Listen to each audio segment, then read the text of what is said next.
Good afternoon, everyone. Welcome to today's Jewish Gen Talk. We are so excited that you're here. As we always do, please post in the chat where you are signing in from around the world, and we will get started in just a couple of moments.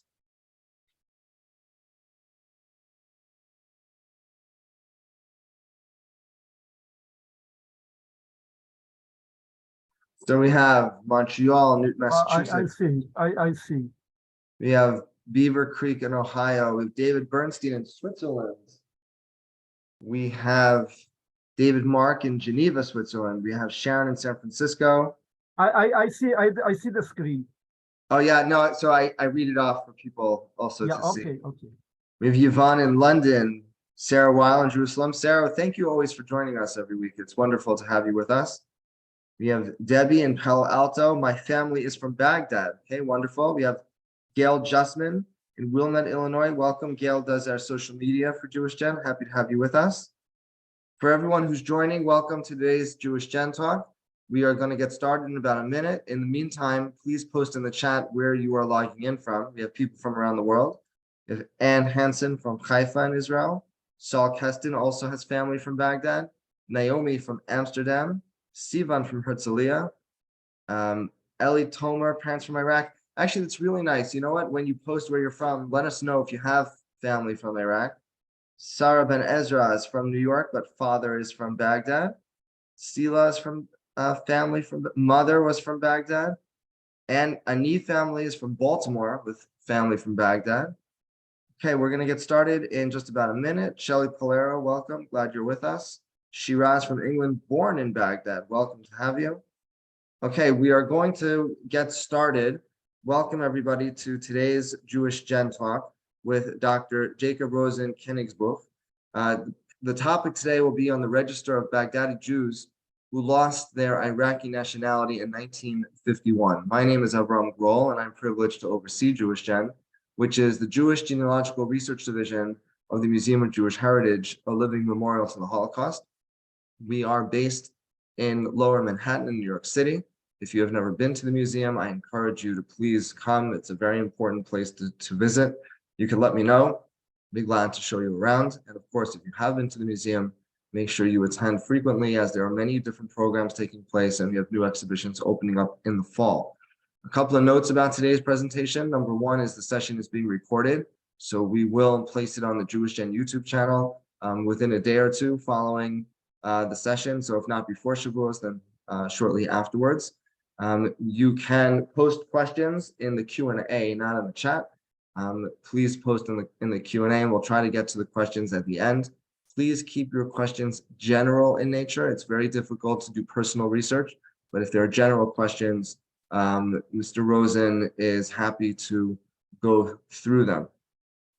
A little bit about this talk. The Register of Baghdadi Jews who lost their Iraqi nationality in 1951 is coming from documents discovered in Baghdad after it was taken by the United States in 2003. It has a register of around 38,000 names of adult Baghdadi Jews whose Iraqi nationality was withdrawn when they departed to Israel. Jacob Rosen, a little bit about our speaker, is an independent consultant in demographic mapping. Prior to his retirement in 2015, he was the senior counselor, the Center for Political Research in Israel's Ministry of Foreign Affairs. He is a veteran diplomat, having served as Israel's ambassador to Jordan from 2006 to 2009.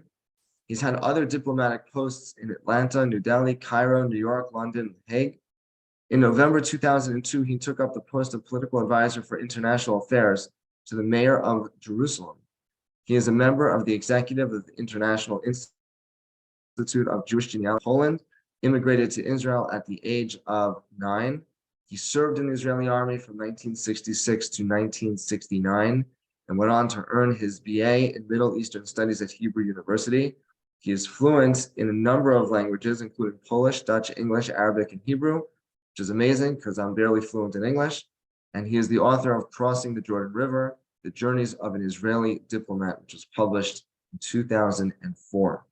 So, Mr. Rosen, thank you very much for being here with us. This is such an important topic, and we are looking forward to your presentation. So I'm going to pass it over to you. I'm going to turn off my mic and my video, but I will be here in the background if you need anything. And with that, I pass it over to you. Thank you, Abraham. Good afternoon from Jerusalem. Good evening for those in Europe and in Jerusalem. I see that I'm the only one not the only one in Jerusalem who listens to this talk. So it's quite encouraging that I'm not lonely. I would like to divide my lecture into basically three parts. First of all, to explain why I'm dealing with Baghdad. Secondly, to deal with the genealogical resources about Baghdad, what is available, to detail some of the difficulties and the complications with it, and then to enter into the register itself, what it is, how it was discovered, what it can show us, and what it cannot show us. And later on to add one or two more words about the register of deaths in Baghdad since 1949, and also a new book about the Jews of Mosul, which also had quite a sizable Jewish community, and slowly things start coming up in an academic way. Very nice, in my opinion. Okay, why do I deal with Baghdad? I'm a son of Holocaust survivors. My father was totally silent like that. I didn't know anything about his family. Once he said that he had a brother and 4 sisters. One of them was a communist in Poland. This is why she was arrested before the war. And I knew, of course, what is the name of my grandfather, because I am named after him, Yaakov Yechiel Rosner. My mother, she was his second wife, because he lost his wife and children in the Holocaust. She knew a little bit more about her family, but after she died, we discovered that she was totally in the dark about family she never knew that she had. So you realize I would like to talk about my achievements, and I became quite an expert in Jewish genealogy, especially in Galicia. My parents were from Krakow, but they have a lot of family in Germany, and they spread all over the world. And my maiden name of my mother, Königsbuch, which means King's Book in German. I managed to find very interesting, it's a very rare name, so anyone who is carrier of this surname is a relative. All of them come from the same state in Galicia. Well, so I'm very proud of what I'm doing, and I can talk about it for hours and hours, but through my life, I got acquainted with many people, Israelis and non-Israelis, who come from Egypt. I was stationed in Egypt also for 2 years, and also in Jordan, but in Jordan there were no Jews. And when I tell them what I did, I normally hear the mantra, "Oh, we don't know anything about our families. We do not have documentation." The Jews in Europe, most of them perished, but at least the archives are open, so you can reconstruct the family. You go to the archives. We escaped from this adventure of living in Arab countries. We came alive of that, but all the documents stayed behind. We were not allowed to take anything. We left in a hurry. One day, inshallah, when the archives will open, perhaps we shall be able to know more. Well, I don't like the way of talking. First of all, we don't know what you can find in the archives in Arab countries, mainly in Egypt, Syria, and Iraq. And when they will be open, we really don't know what will be there. So it didn't smell good that you cannot do research, genealogical research about Jews in Egypt, Syria, and Iraq, because there are no sources. So I started looking. I have published 2 indexes about the Jewish family surnames in Baghdad, Alexandria, and one about Damascus, and also one about Baghdad, which you can find on the web, Jacob Rosen Baghdad Index, and it will come up. So this is basically when I started scratching the ground about 5 years ago. I couldn't really find too much. basically, as far there's a lot about the history of the Jews in Iraq and a lot of memoirs and literature because Iraqi Jews are very fond of their heritage and folklore and literature and zmirot and food and whatever have you. But as far as genealogy is concerned, that we are in the genealogy domain, there's basically nothing. There was basically nothing. The only documents which I found was very interesting. In 1892 and 1896, the chief rabbi of Baghdad, Rabbi Bechor Hussein, managed to arrange with the Turkish governor of Baghdad exemption for Jewish boys from the Ottoman army. Of course, it costed money. And he published two booklets with the names of the kids or the young people who get exemption. Before I go there, I just wanted to give you an idea. This is the Jewish quarter of Baghdad. The names of the streets are in Hebrew, but it is really irrelevant in this moment. What I wanted to show you, this is the booklet with the military exemptions in Baghdad from 1892. If you can see well, I don't know how to enlarge Abraham, you have to help me. How do I enlarge it? I think it's okay the way it is. You see it well? Yeah. Okay. Okay, you have bigger screen probably.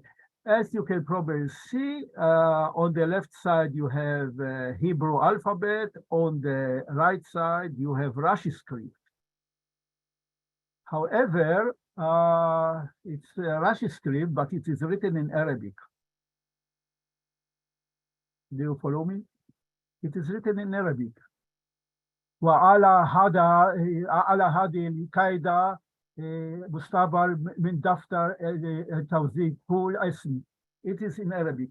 So first of all, in order to on the left side you have names. You have Yitzchak, Yehuda, Yitzchak, Baruch, the Shaul, Achol, Yehuda, Shua, Wachuk. Eliyahu, Yitzchak, Somech. Eliyahu, Damas, Wachuk. Yecheskel, Shlomo. This is, so first of all, in order to understand the text, you have to read Rashi, which is not too much. Someone who remembers his Hebrew from the Bar Mitzvah, he can also read Rashi, but you have to know Arabic. So this is and this material existed basically until, this is what we had until few years ago. The other complication is, even if sometimes you find something from Baghdad, it is written in not only in Rashi, it's Judeo-Arabic. The Arabic which the Jews spoke within themselves, but in a special alphabet, which I call it called Solitreo, or in Hebrew, Chatzikul Mus, or in Arabic, Nus Alam. It is like Rashi, but slightly different, and it was used by the rabbis and the mohels and the dayanim in the Mizrach from Morocco until Afghanistan. So you have to learn the alphabet. The problem is that they write, even if you learn the alphabet, there are two problems with this alphabet. Every mohel and every dayan invented his own version of this Solitreo. So if you become quite amazing in the Solitreo of the mohel of Alexandria, then you get to Damascus and you are at loss.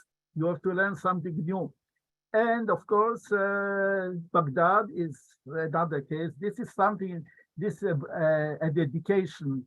It is a text in a book of Baghdadi Jews, which was left in the Baghdadi synagogue in Singapore. There's big gniza there. Many Jews of Baghdad, after they passed away, families did not know what to do with books, the Machzorim, Sidurim, they gave it to the synagogue. It's there somewhere, and I have a friend who finds them and sent me the text.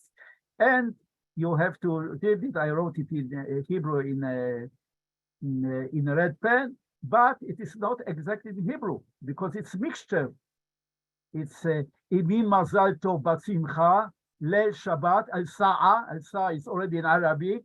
Fi Al Tna Ashar. This is Arabic. Waroba, wherever. Sitta wa Ishrin Tamuz. This is Arabic. And then he writes also the normal Georgian calendar, 29 July 1905. So here we are. And sometimes they also the Arabic is colloquial, not the Arabic as should be as I learned it because I didn't know Arabic from home. So sometimes it's very confusing. First of all, you have to figure out whether it's Hebrew or Arabic, and when it's Arabic, you can say, "Oh, did the man really know Arabic, or he wrote Arabic as he thought that he had it?" So this is another of those complications. Here we have another text, Baghdad from Singapore, Kodesh Nishmat. He writes Niftar. Here, Niftar, Nun Pei Tet Aleph Resh. In Hebrew, you don't have the Aleph there. So this is just some of the problems which we have. This is a big text of Solitaire in Damascus. If you just to give you an idea. Then came 2003, the American invasion to Baghdad. Everyone was afraid of the chemical and biological and nuclear weapons, and everyone ran to the cellars, basements of the Iraqi Mukhabarat, the Iraqi intelligence, to look for those destructive materials. They went down and they found out a cellar full of water because the pipe exploded. And what LOL, what did they find there? The archive of the Jewish community of Baghdad, which was confiscated in the 50s by the authorities. And it was there until a pipe exploded and it was totally wet. They took it out. They realized one of the team of those research people from CIA was Jewish. He realized exactly what it is. They froze it, flew it to the National Archives in Washington, and they worked on it for 10 years, and they managed to save some of the materials, and they are now on the website called Jewish Iraqi Archive. Go on the website, and among the other things, they found, for example, the booklet of the Trumot, of the donations for Hevra Kadisha in Baghdad in 1926. Again, it's written in Hebrew, here, Hebrew letters, but in Arabic, Tabel Waridat, the income. And here you have a name and Makablahu from before. And here you have the names in Rashi. Baghdad, not Ashkenazi, using Rashi. It's very nice because it gives you, reflects you the names of families and individuals who lived in Baghdad during those years. We have another of those from 1947. So it starts, we as genealogists start having a mechaya. We start saying, oh, here we have something which you have to start. Let's start registering the names which you can pick up, and you have the name of the person who gave the money and in memory of whom. So this is quite a nice find. And then, as you probably remember, after the occupation, takeover, invasion, and the downfall of Saddam, all the museums, all the banks, all the government offices were looted. Were simply looted.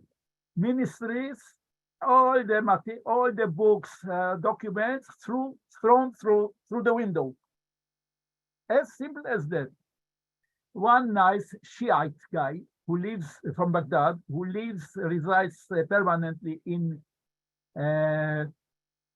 London, found in the street a booklet, a file folder of 38,000 names of Jews of Baghdad whose Iraqi nationality was withdrawn from them according to a law from a previous year from 1950. there was a law which stated any Jew who lives Iraq, his nationality will be stripped from him. And they prepared booklets, I presume, by different governorates or provinces. This one is from Baghdad. This is Baghdad, 1951, the government publishing printer. And he found it and took the trouble to scan it. About 450 pages, in each of them about 50 names. And he put it on the web. He opened the website, put it on the web. It was there until 2 years ago, and then he probably didn't pay more money, so it expired. Fortunately enough, I copied the PDF. I have it. It's a little bit difficult to transfer by email, but it goes via WhatsApp and I think also by Messenger. So if someone will need, after I'll show you what we have. I'll show this is what it looks like. The name of the website was imarawatijara.com. It does not exist anymore. And what we have here,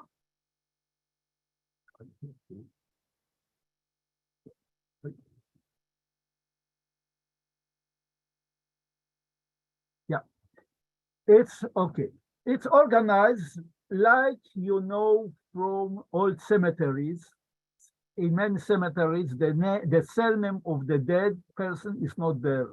It's written Ephraim ben Abraham or ben Reb Abraham. That's it. Or Aliyah Torah, when you go and read chapter from the Torah, they call you, and there's Moshe ben Abraham. Your surname is really irrelevant for those purposes. Indexes in the Arab world are normally arranged by the given name, not surname, given name. So this one of the first pages, this is page number 5, and we have Ibrahim, all those who are called Ibrahim. And here I have to stop for a moment. Arabic names in the Arab world, including of Christians and Druze and Jews, were composed of 4 components. Your given name, your father's name, your grandfather's name, and then the name of the tribe or the name of the family or the clan. Sometimes the name of the grandfather is dropped and you have only 3 names, and the third name will be the surname or what is supposed to be the surname. Or sometimes the name of your grandfather will be given and there's no surname. Now you have all the Ibrahims, and then you have those whose father was David, yes?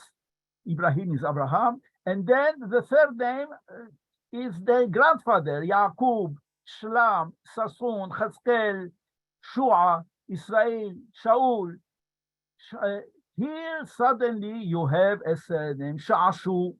You don't have the name of the grandfather, you have the surname. Another important thing to remember when you make research about Baghdad or any Arab other country, women in the Middle East, Jewish, Muslim, Christian, Druze, do not adopt the name the husband when they marry. Unlike in the progressive Western world, the woman is losing her surname when she marries the prince of her life. In the Arab world or the Muslim world, you stay with your name, you go to school, you get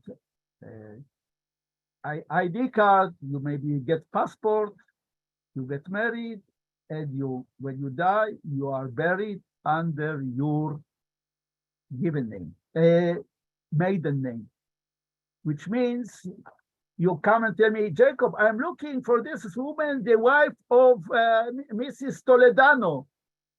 I say, was she his cousin that her name is also Toledano, or she also, well, we don't know what was the maiden name. So this, we have here strength and we have a weakness, because you give me a name of a woman, you know her mother, you don't know her maiden name, but through her name and her father's name. So woman, her second and third name are male names. She may be called Joanna, but the second name is Abraham Yitzhak Rabinovich, for example. So this gives us strength as genealogists. You give me the given name and her father, maybe grandfather, because in Baghdad, the names, many Yecheskels, for example, many Ibrahim, many David. So you may have 6 or 7 or 8 people who are called Yecheskel, whose father was Abraham. But if you have grandfathers, so it narrows the chances. And then I can tell, oh, we know her surname. Another difficulty which you have, you said you find the people whose name is Sabban. I said I don't know because I don't. By the way, you can see from this quality, the quality of the scan is not good, and OCR does not work on it. We are already very, I think,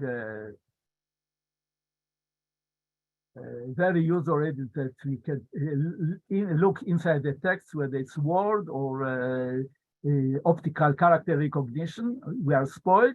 This does not work. So if you ask me, or sometimes I'm also professionally working on it, if I find this name, I say, listen, guy, I have to read 38,000 names. It takes money. It's not a very difficult job. I don't sweat because of that. But it's time. So just be aware. Let me see what we have here.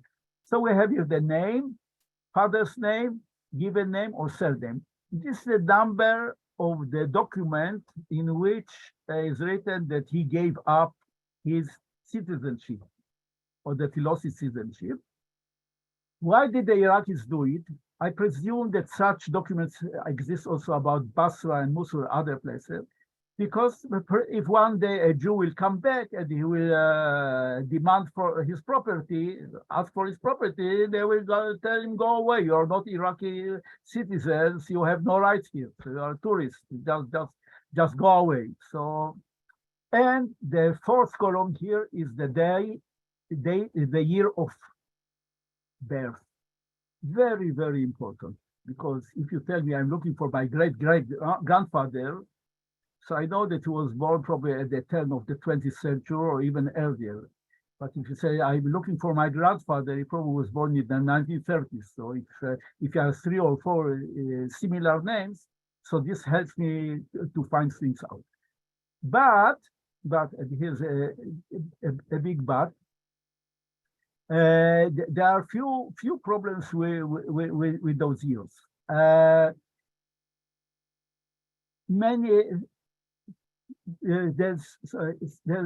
There's quite a problem with this database. First of all, I indexed the surnames. I went once, not once and forever, but I went once through all this and wrote down the surnames which I could extract when I was sure that's a surname, because sometimes it's not a surname.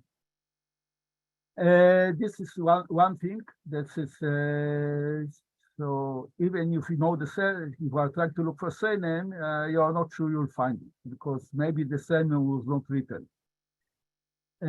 Secondly, many people came abroad and their name abroad is slightly or terribly different or totally different from the name as it was registered by the Iraqi authorities. Do you understand what I mean?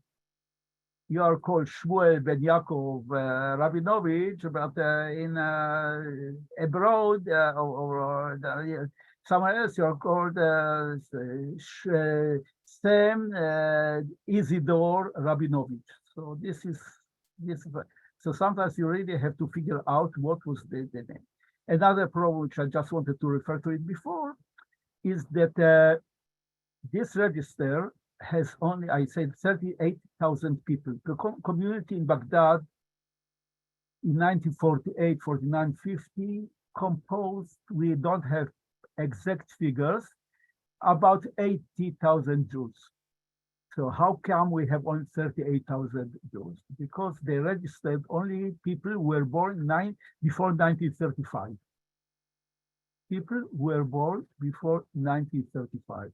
which means minors, were in 1951 less than 16, are not there.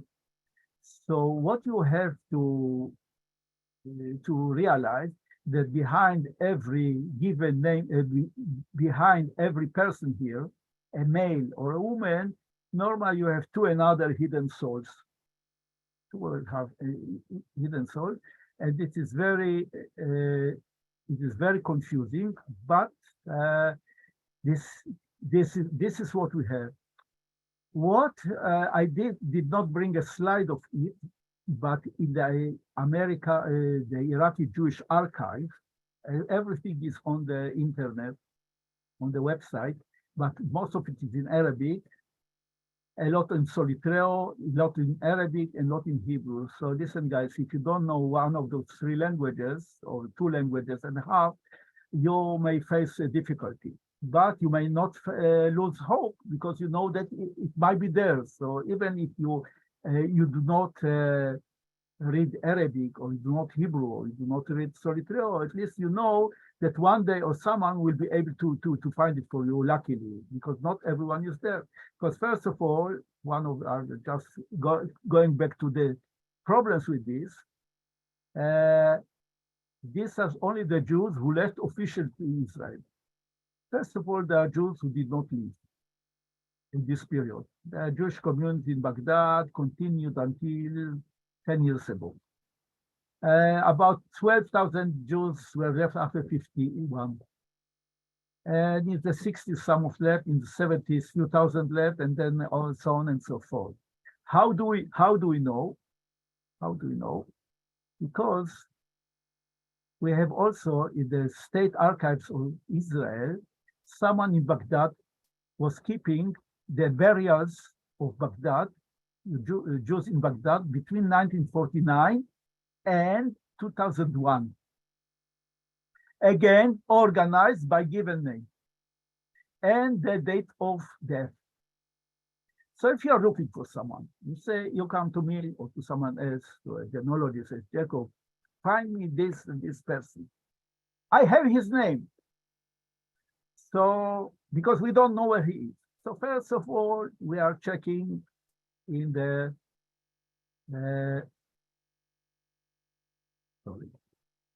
we are checking here. He is not there. So one of the two. Either he stayed in Baghdad, or he left, escaped via Iran or via Turkey. It is not there. Or nowadays, Israel State Archives, and it's also on MyHeritage, you can find it, the list of Olim, of immigrants from Iraq from those years, from 1951. Here I have to start crying together with you because what happened in those formative years of the state of Israel, it was circus. Most of the officials of the Jewish Agency or the Ministry of Interior who received the immigrants from Iraq or from Syria were Ashkenazi Jews who spoke Yiddish, Polish, and Hebrew. The people who came from Iraq did not know Hebrew, they knew Arabic. And they came, they flocked in They're big numbers. They had to process thousands of people per day. So they would ask a person, what's your name? He says, Rosen. What's your surname, family name, Shem Mishpacha? Many Jews in Iraq, especially in Kurdistan, did not know that they have a surname because they never need it. Then when do you need it? You need it when you travel abroad, you need a passport. But otherwise, in your small neighborhood, you are known by your name and they're the name of father. I see even today, Arabs, when they keep the telephone numbers in the cellulars, they give your name and the name of the father. They find you. Your surname is irrelevant. It creates plenty of problems. I know, for example, so they ask, so it's the name of your father, so they say Yosef. Reuben Yosef, and this is your name on your, this is the name on the list, and the Minister of Interior, and go in 1951, these terrible years, 52, 53, go and travel to Minister of Interior in Jerusalem, when you are still in a transit camp, and start arguing with officials that they gave you the wrong name. I know 3 brothers in the Baseret, in the castle. from Zahu, Kurdistan. Same mother, same father, 3 different surnames. It just happened. So this creates a but. So you come says, hey, Jacob, find me this person. I don't find. I have this given name, father's name, grandfather's. I say, no, he's not here. I say, maybe he escaped through different way. Oh, go and check whether he arrived to Israel, but not via those lists. The people, because people escaped to Tehran, and from there took the airplane or to Turkey and to Israel. Maybe they are in the on my heritage or the Jewish agency numbers. Or here I take you back to or maybe he died in Baghdad. If he died in Baghdad, he will be here. This is very interesting.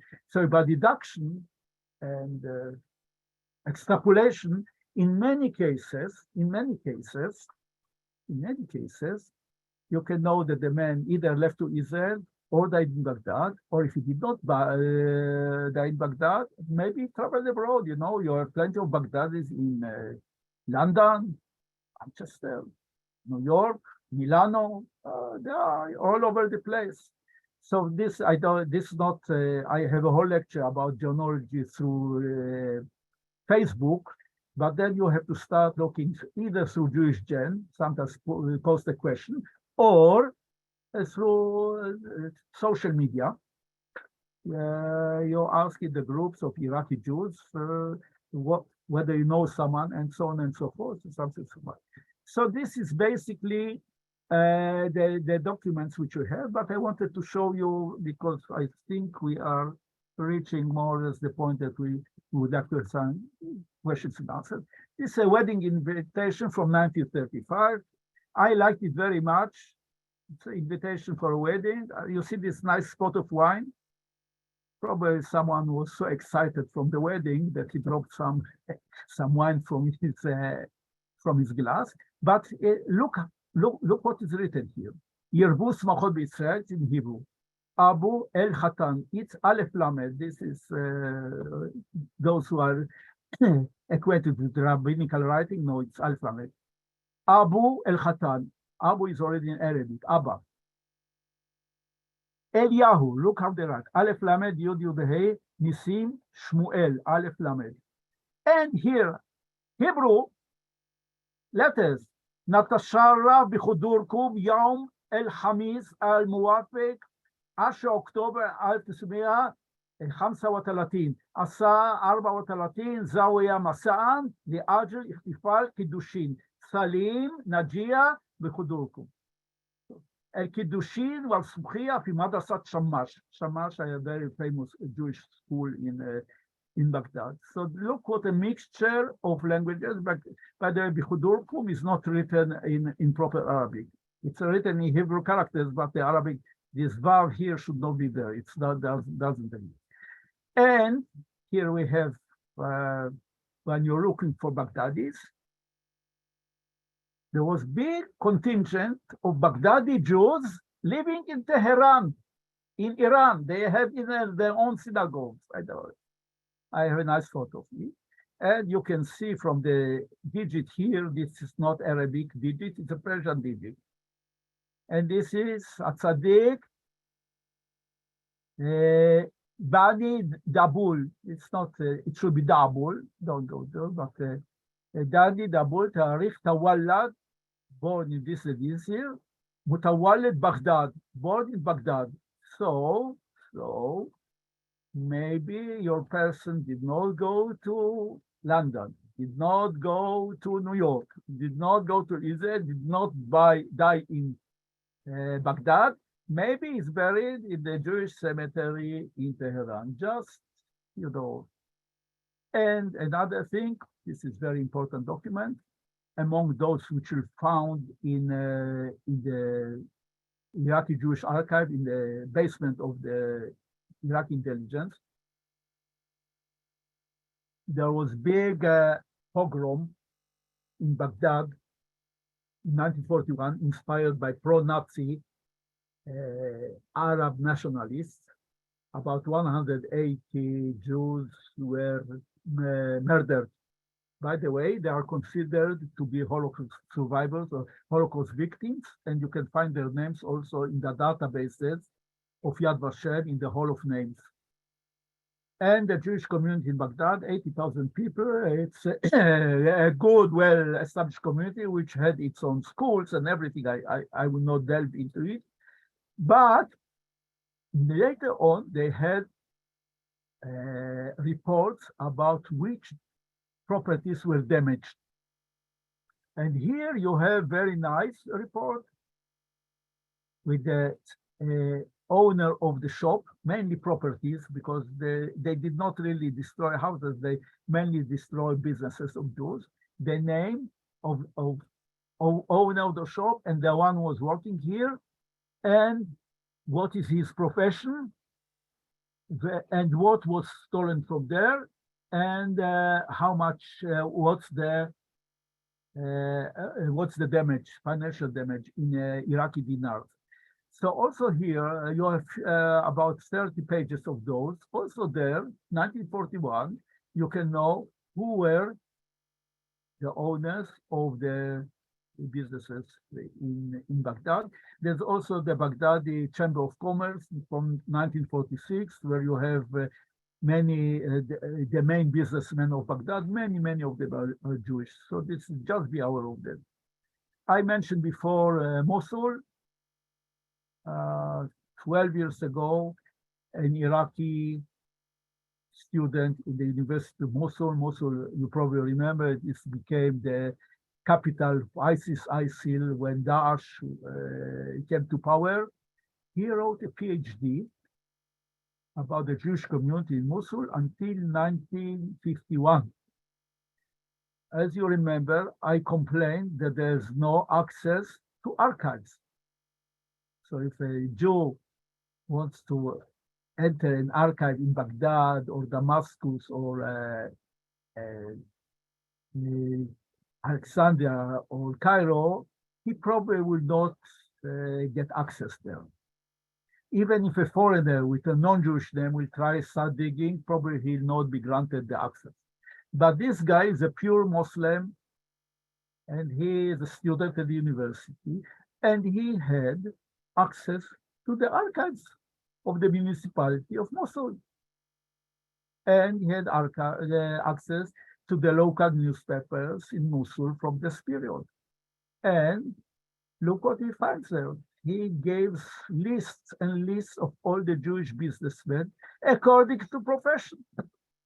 Here I had, first of all, I found this PhD on the web. Later on, only 4 years ago, he managed to publish it as a book. So I have both the PDF of the PhD thesis, and here you have Esem El Yehudi, the name of the Yehudi, Shaul Suleiman, Chayun Shaul, Chaduri Moshe, Chaduri is Kaduri, what we call Kaduri, Menashe Baruch Nami, Mordechai Nachmu, Rachamim Nachum, Aziz Ben Murad, Mordechai Rachamim. What he's doing, Bazaz, is someone who is selling fabrics. Bae Kamash, also Kumash is another sort of fabrics, and where his shop was. So this is basically, I will just go through a little bit more just to remind you what we have seen. These are basically what we had about Baghdad, and this should be a ray of hope for you who complain or out of lack of awareness, occasionally tell me and others, oh, we don't know anything because everything was left behind and there's no access, which is true. But nevertheless, in Baghdad, I think in the last few years, situation has changed, I would say drastically. You do not have archives. And again, I'm a little bit reserved. I don't know what we shall find in the archives. Many people were born at home, so there's no birth certificate. Many people got married in a synagogue, so maybe you have ketubah, but if you manage to get the ketubah out, and so on and so forth. But please do not despair. This is, I came I was told that I have to encourage the audience and to tell them there is hope somewhere at the end of the tunnel. If we find the tunnel, there is something to do there. And I think, let me look at my watch. Yes, Abraham, I think I did not overstep. Let me look for a moment at the Q&A. Let me see. Would you like to get? Okay. Abraham, can you put my email on the screen somewhere? Yes, I'll post it. I'll post it in the chat. Yeah, okay. Put it on the chat. You can also, you know, Abraham Grohl, so you can also, he's very nice in forwarding messages. I'm also on Facebook, Jacob Rosen, Königsbuch. There's only one like this, Jacob Rosen, Königsbuch. And you can send me Messenger. It's very good. What is nice with Messenger, it can pass, you can load there things which Facebook per se would not let you do, the big PDFs and so on and so forth. And I see my emails very frequently, so don't worry. The link to this, yeah. Name Shochet Ben. Shochet is Baghdadi name. Shochet is Shochet in Hebrew, born in Baghdad. My brother also. Okay, this was the question. This statement now. If a name is found there, does it mean the person emigrated or were citizens stripped from all the Jews of Baghdad? No. These are the people who profound, unless I be proven wrong. So far, I did not find such an exception. There were Jews who escaped those years from Baghdad, but did not go through this process. They escaped to Iran, so they did not lose the Iraqi nationality. Though practically speaking, if they came later into Israel, they couldn't do anything with it. And if after a few years their passport, if they had passport, because those who escaped to Iran did not need passport. They were just smuggled through the border. And when they showed up to the Jewish agency, no one asked them for a passport. The Jewish agency organized it for the Sepaseh, which they could get to Israel. So no, and the Jews who stayed in Baghdad continued being the Iraqi citizens. Most of them are not there anymore. Those who had Iraqi passports, I didn't hear anyone who immigrated with the Iraqi passport that he managed to renew or to extend it. But here we are. So no, citizenship will not sleep for everyone. Jennifer Schur, I found yeah, this what is the second column? Let me see what is the second column. This sorry, it's the same. You see that here it's name, the number of the file for losing or withdrawing the year of birth, and the same Ibrahim Rachmin Moshe. Ibrahim Rachmin Moshe. You see, you have two Ibrahim Rachmin Moshe. One born in 1929, one born in 1831. Very old. Ibrahim Rachmin Nahum, born in 1923. Ibrahim Rachmin Sassoon, born in 1901. Ibrahim Rachmin Shlomo. This is certainly not surname. But here I have Chabusha. Here I have Yamin, Garech, and so on and so forth. So we really have a problem to establish well it is a surname, because some people their surname was something which is a given name. Why? For historical reasons. Sassoon was basically a given name, but it was so respected that many people somehow adopted. I don't want to enter into the question of how people adopted surnames in the Arab world. It was not like in the Tsarist Russia or German or Austrian Empire or the German Empire. First of all, you did not need surname. There's very nice literature how it happened in Baghdad in 1917 when the Brits occupied Baghdad from the Turks. Many people who had Turkish surnames, Muslims, suddenly adopted Arabic surnames. And here you are, genealogists can go knock his wall knock his on the wall. But surnames are optional. You really, for daily life, you will not be businessman. You really, well, you are not in need of it. Let me see, whatever I have doesn't matter. If a name is found in Baghdad, does that mean that the person, yeah, probably, let me see, Orcella was the second column. I didn't understand, so it's the same. Richard is there effort to index list for translation. What do you mean effort? Effort is this flesh, as we say in Yiddish. You have to sit in on your bottoms and to go. As you can see, this is not very comfortable to read. The color is very sometimes the letters are not very clear. So it's a problem. Someone has to sit on it, and it's money time. It's just as simple as that. And unlike in JewishGen, in the Ashkenazi or American or British or German groups, there are many volunteers who will be happy to transcribe the documents and lists. In the case of Iraq, Syria, and Egypt, Jewish communities, there are much more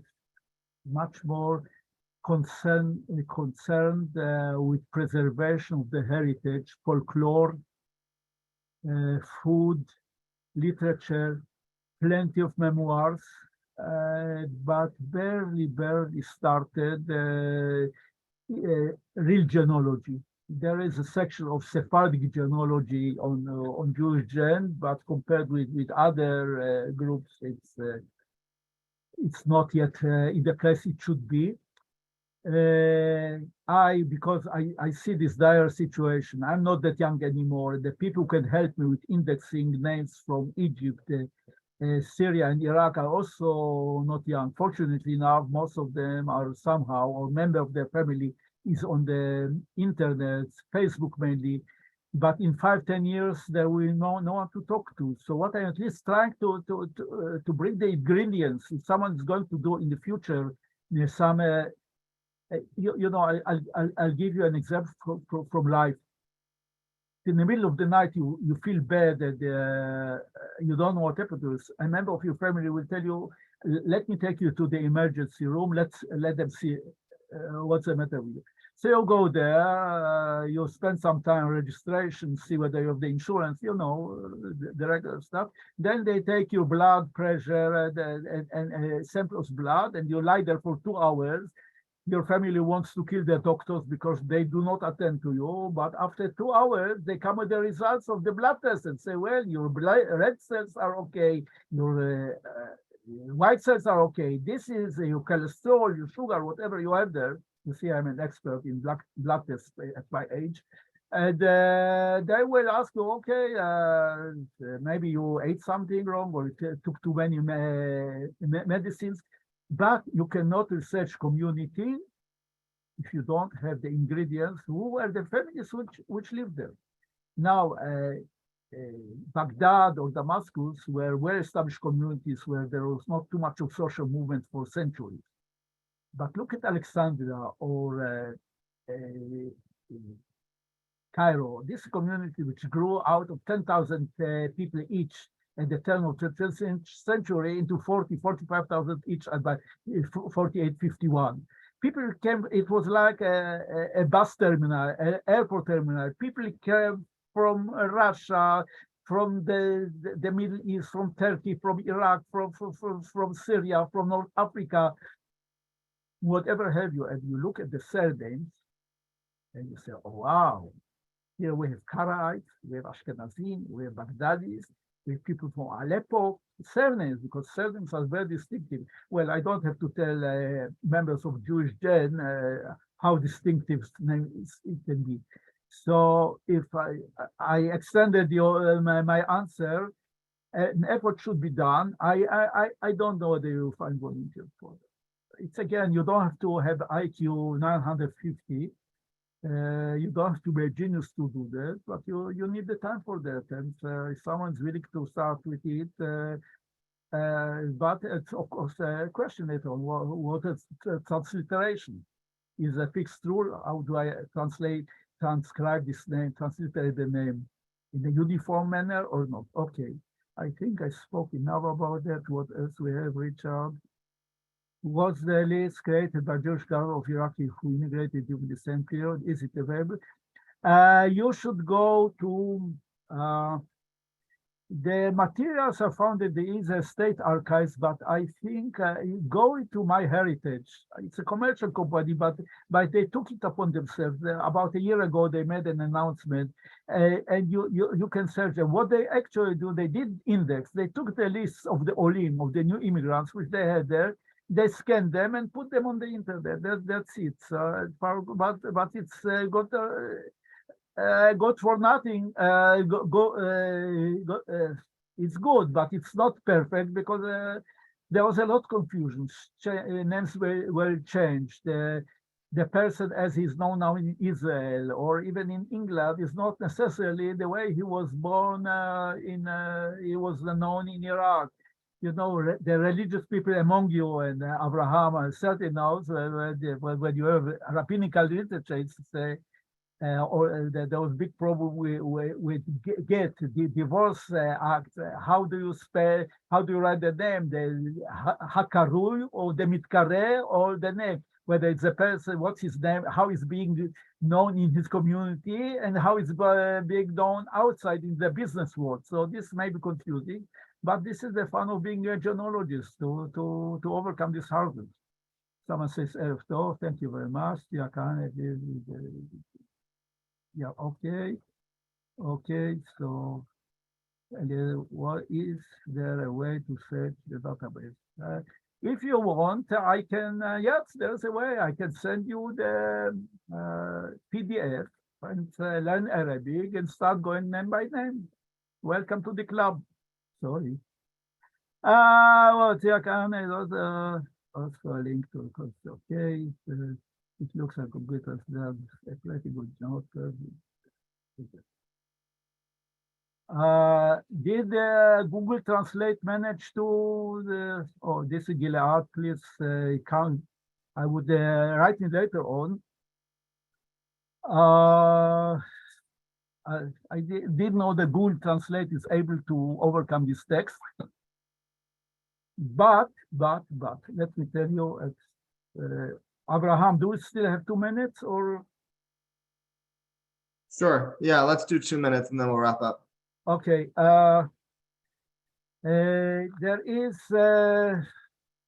you ask about automated way. There is now a big effort done called Transcribus,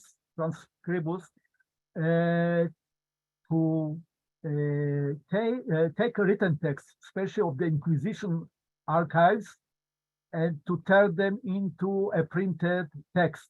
It's machine learning process. It's done now by people of the Sephardic genealogy. It's a very long process of machine learning. You give the machine a chance to transcribe it, and you'll see where it made mistakes and tell the mistakes, and the machine learns and perfects itself until it takes another handwriting and you have to start the whole process again. I suggest that not to go to some people that will do the same process with the Solitreo. They almost fell from the chair. I don't know that there's an effort done about it, but it's an idea. Well, basically, I think I am done. Abraham, I understand that you put my email on to all the participants. Yes, I put your email on there. And then also, what we'll do is we send a follow-up email to everybody who's registered, and we'll send the recording of this talk. So we'll also include your email address if people want to follow up with you. Yeah, excellent. And you can really, if you don't, you can also send me by Jacob Rosen, Königsbuch, on Facebook. I don't have Okay. TikTok and all those crazy things of youngsters. At my advanced age, I'm happy, satisfied with Facebook. That's Thank you. wonderful. Thank you very much. That you're getting a lot of comments in the chat about people who appreciate your talk, and this was really very interesting. And I knew a little bit about this when I met you in Israel a few years ago. You explained to me a little bit about what you do, but this was really fascinating. And thank you very much for being with us here today. You were in a hurry. You had no time to listen. I was there for a couple of hours. Okay, well, thank you very much. The next webinar will be announced. As I said, the recording will be distributed along with the survey and also Mr. Rosen's email address. So I thank everybody again for joining us today. Jacob, thank you very much for being with us. Thank you. Thank you. For everybody celebrating, I wish you all a Chag Sameach tomorrow, and we will look forward to seeing you again for our next webinar. Have a wonderful day. Thank you. Good night. Good afternoon. Bye.